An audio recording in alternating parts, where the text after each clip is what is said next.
Making a new cross-cut or back fence for the radial arm. This is a Delta 14-inch. It's a Model 40C from the 50s. What I love about these over the DeWalt's perhaps is all your controls are up front, your pivots and everything. So it's very easy to drop in fences. I made this one in mahogany. It's got your typical kerf so that sawdust doesn't lie into there.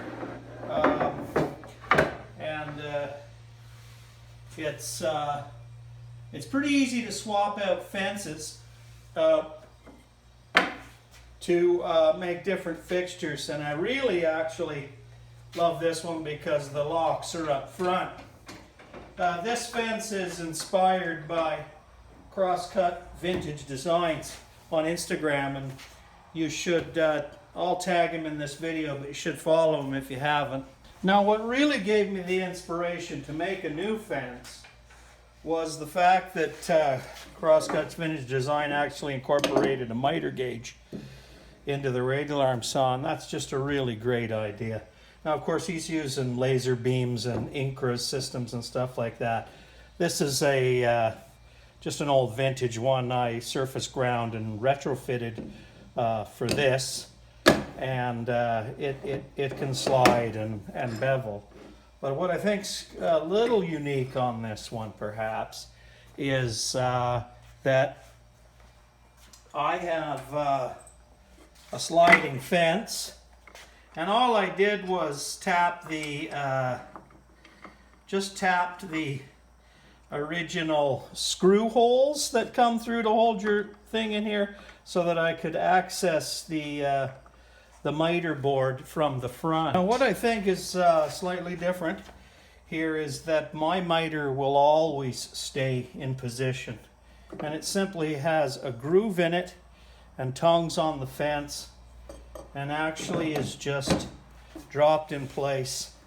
There's a screw here to set it down, and that locks it there. Now, I might come up with a simpler pin design, but you know, I think this is a little easier. So now this fence is ready for square cutting.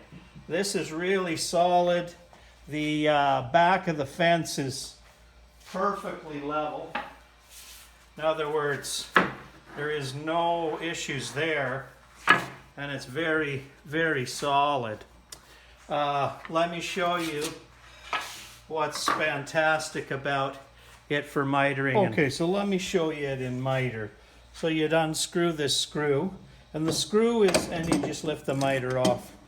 Now the screw is done in such a way that it has a little relief cut here, so that it threads into here, you'll never lose it, but when it gets down to below here, it only draws to the fence.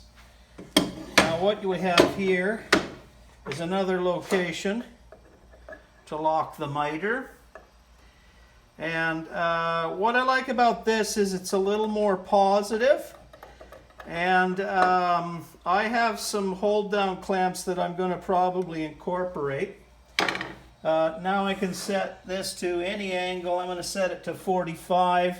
I'm going to adjust the fence over, tighten that up, and now I'm cutting 45 degrees.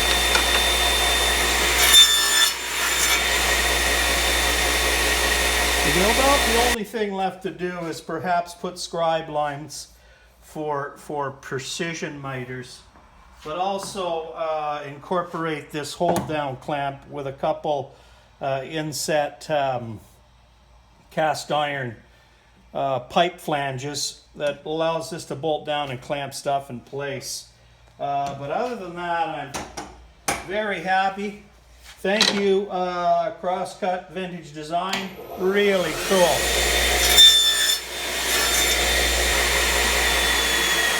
Love it. Love it.